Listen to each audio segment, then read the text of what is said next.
My manager fired me for feeding a stray kitten behind the cafe. 3 days later, that same kitten decided his fate. I worked mornings at a little corner cafe called Rosewood, the kind of place where the regulars knew your name before you knew theirs. I wasn't anyone important there. I bussed tables, ran the register, and stayed late to mop the floors after everyone else had gone home. The owner, Mr. Delaney, had handed the day-to-day running of the place to his nephew, Trent, a few months earlier. Trent liked the title of manager a lot more than he liked the work of being one. Behind the cafe, by the recycling bins, a small gray kitten had started showing up, half-starved, one ear folded down, and far too proud to come close. Every morning before we opened, I'd set down a little dish of cream and a few scraps of chicken from the prep line, things that were headed for the trash anyway. The kitten never let me touch it. It would just watch me, blink slowly, and wait until I stepped back before it ate. I started calling it Biscuit. It became the best part of my morning. Some days it was the only thing that smiled at me. Trent noticed eventually. He always noticed the small things and missed the big ones. One morning he came out back, saw the dish, and his face went tight. "That's product," he said. "You're stealing product to feed a rat with fur." I told him it was scraps, headed for the bin. He didn't care. He liked being right more than being correct. The next week, a regular came in, a quiet older man named Mr. Alcott who always sat in the corner with a single black coffee and a newspaper. Trent had started calling him the cheapskate behind his back, rolling his eyes whenever he ordered. That morning, Mr. Alcott's hands were shaking too badly to carry his cup, so I carried it over for him,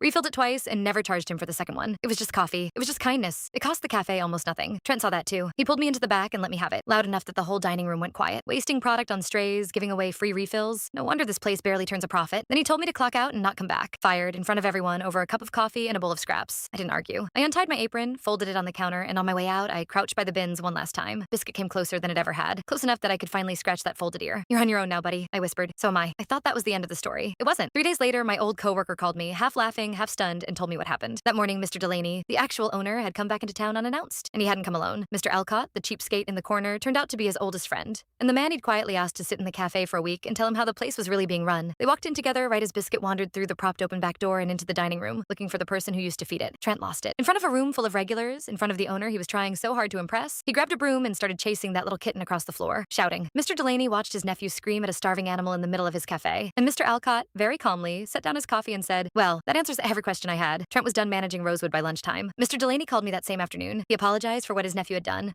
offered me my job back, and then offered me something more, the assistant manager position. Running the mornings I already knew better than anyone. I said yes on one condition. Biscuit got to stay. That was 2 years ago. Rosewood has a little cushion behind the register now, and most mornings you'll find a gray cat with one folded ear asleep on it, watching the regulars come and go. Mr. Alcott still gets his second refill free. And Trent, last I heard, he tells people he left to pursue other opportunities. People say cats can sense who's kind and who isn't. I don't know if that's true. I think Biscuit just remembered who fed it and happened to walk in at exactly the right moment. Some folks call that luck. Around here we call it karma.